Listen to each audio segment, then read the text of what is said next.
Hey everyone, I'm working to hit 1,000 subscribers, and I need your help to get there. If you enjoy this content, please hit that subscribe button right now. You know what nobody in Philadelphia wants to admit right now? Dave Dombrowski might have just destroyed this franchise's championship window with his contract extension strategy, and we're all sitting here pretending everything's fine. I'm not talking about one bad deal. I'm talking about a systematic failure in roster management that has handcuffed this organization for the next half-decade. And the worst part?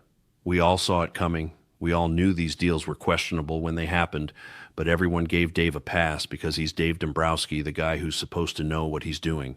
Let me be very clear about something before we dive into this. I respect what Dombrowski has done for this franchise. He built a contender. He brought us back to relevance.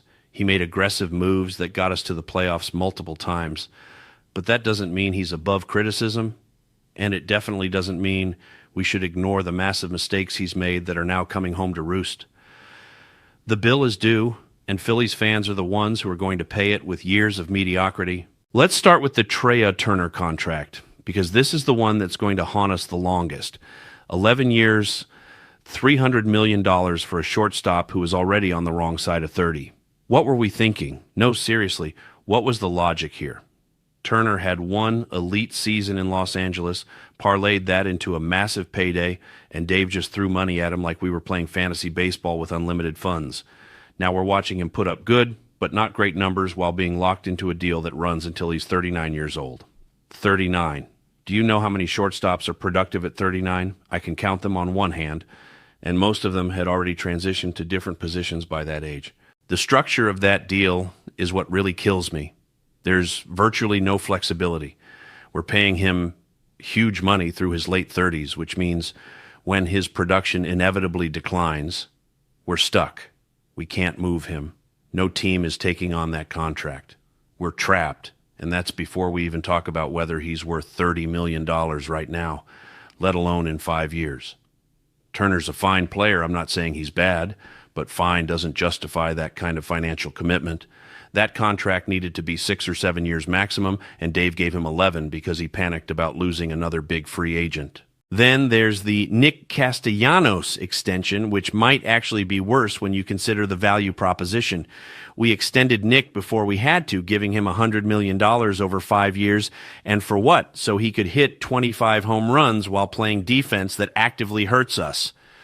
Castellanos is a designated hitter playing right field, and we're paying him like he's a complete player. His defensive metrics are atrocious. He can't throw. He takes bad routes. And offensively, yeah, he hits for power, but the batting average is mediocre. He strikes out constantly, and he absolutely disappears in big moments. Go look at his October numbers. They're embarrassing for a guy making $20 million per season. The timing of that extension was what really baffled me. We had Castellanos under control already. There was no urgency to extend him, but Dave did it anyway, and now we're stuck paying premium dollars for below-average production at a premium position. That money could have gone to shoring up the bullpen.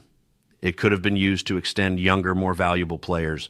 Instead, it's locked up in a 32-year-old corner outfielder who provides no defensive value and inconsistent offensive production. But here's where it gets really frustrating. Look at who we didn't extend. Look at the guys we let walk or didn't prioritize. We let JT Realmuto get to free agency before finally bringing him back on a deal that was already expensive for a catcher entering his 30s. We didn't extend Aaron Nola until the absolute last second, letting him test free agency and drive up his price. Meanwhile, we were handing out extensions to Castellanos like candy. The prioritization was completely backwards, and it speaks to a fundamental misunderstanding of roster construction and player value. And let's talk about the Zach Wheeler extension, which I actually think was necessary but still illustrates the problem. Wheeler's an ace. He deserved to get paid, but we gave him a deal that takes him through age 37. Another massive commitment to a player on the wrong side of his career arc. Wheeler's been fantastic. I'm not disputing that, but pitchers age poorly.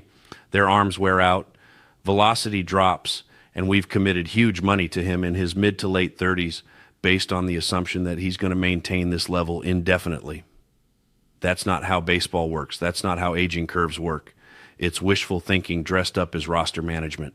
The cumulative effect of all these deals is a payroll that's completely maxed out with almost no flexibility. We can't make meaningful upgrades. We can't pivot when things aren't working. We're locked into this core, and if this core isn't good enough to win a championship, which 2 straight October failures suggest it might not be, we're stuck. There's no plan B. There's no financial room to maneuver. Dombrowski bet everything on this exact roster construction, and if it doesn't work, we're looking at years of being good but not great, competitive but not champions. What makes this even more frustrating is that we've seen this movie before. Dombrowski did the exact same thing in Detroit. He mortgaged the future, handed out massive contracts to aging players, built a team that was good for a few years but never won the World Series, and then left the franchise in ruins when those contracts went bad. The Tigers spent years in the wilderness because of the financial mess Dombrowski left behind. And now he's doing the exact same thing in Philadelphia, and everyone's acting shocked that it's not working out. The farm system is another casualty of Dave's strategy.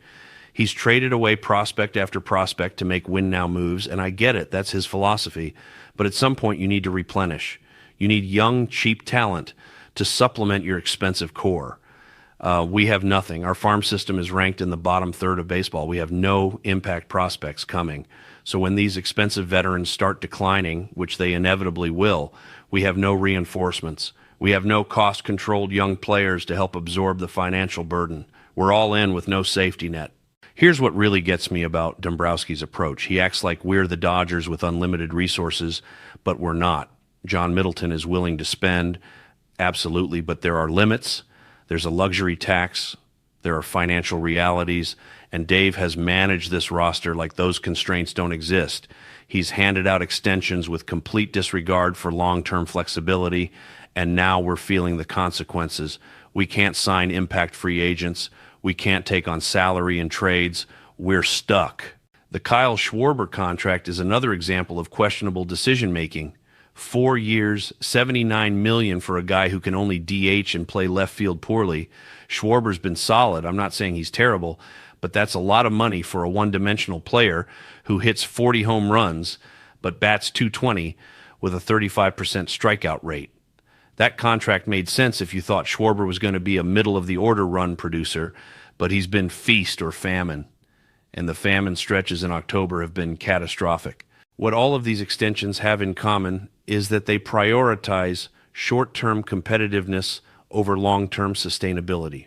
Dombrowski looked at this roster and decided that if we just run it back with minimal changes, eventually we'll break through and win. But that's not a strategy, that's hope.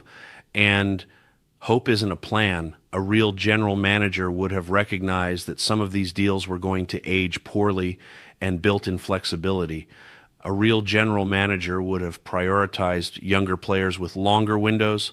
A real general manager would have balanced present competitiveness with future viability. Instead, we're stuck with a roster full of players in their 30s making huge money with unmovable contracts. And when this core fails to win a championship, which is looking more likely with each passing October, we're going to be left with nothing. No prospects, no financial flexibility, no path forward, except to wait for these contracts to expire and start over. That's the Dave Dombrowski legacy everyone's too afraid to talk about. He mortgaged our future for a present that hasn't delivered, and now we're all going to pay the price.